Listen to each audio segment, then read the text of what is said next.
Do you have any question in the meantime? Do you want coffee or something? As I expected. Excuse me? Yep. Is there something similar with the swap? The swap is only used when an application is idling. So, what's the name? This is like the bash file on Windows.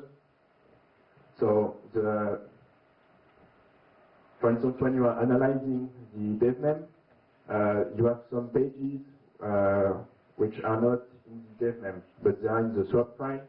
But you have the page table, and I explained the PLM4 thing, which contains a flag which will tell you, oh, this page is not in the dev name, so you have to check the swap file. But you cannot analyze swap file itself. You need both. So this is when I load the utility. First, as you can probably recognize, we have the idle PLM4 variables on the page table variables, which are detected during the loading. So it's really fast. With these variables, we can reconstruct the kernel address space.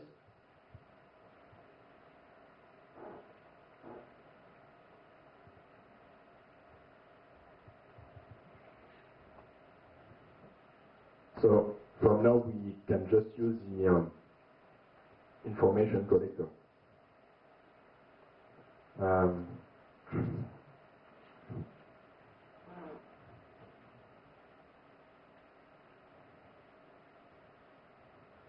This is what I said about the machine information.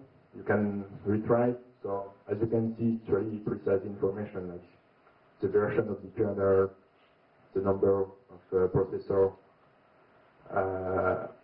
the physical memory size. So now I'm going to show you the same thing, but for the syscall table.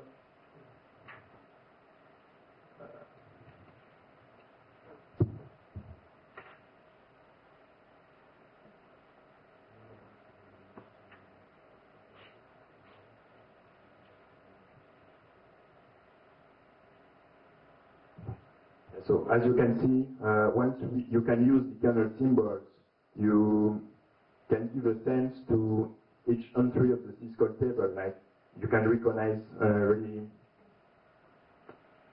famous names like open, write, read, which are really common syscalls. Using the symbol tricks, you can check if the entry is correct or not.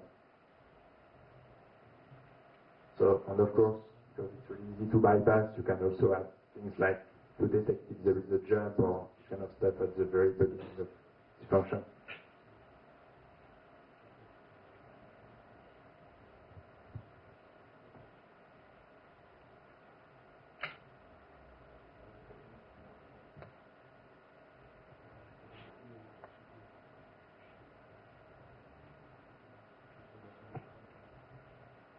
For instance here, as you can see, this is current tree has no name, so it's not really normal. So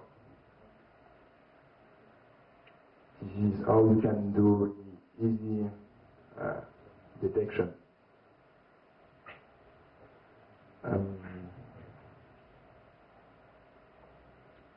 The kernel extension list.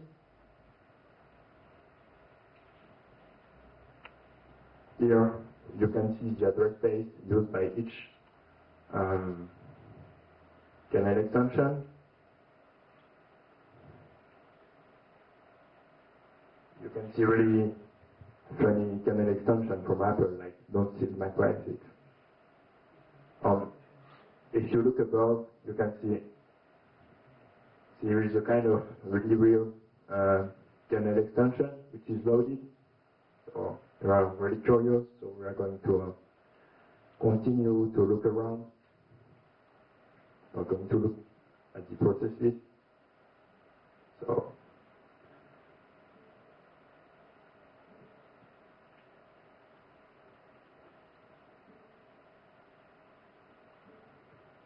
So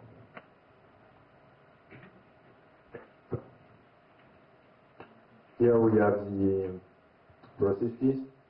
As you can see, it's really meaningful, like you have the most common information, but the PIDs, parent processor IDs, the application name, you can know which application is root, which is not. At what time the application was loaded in memory. If we go down, we can see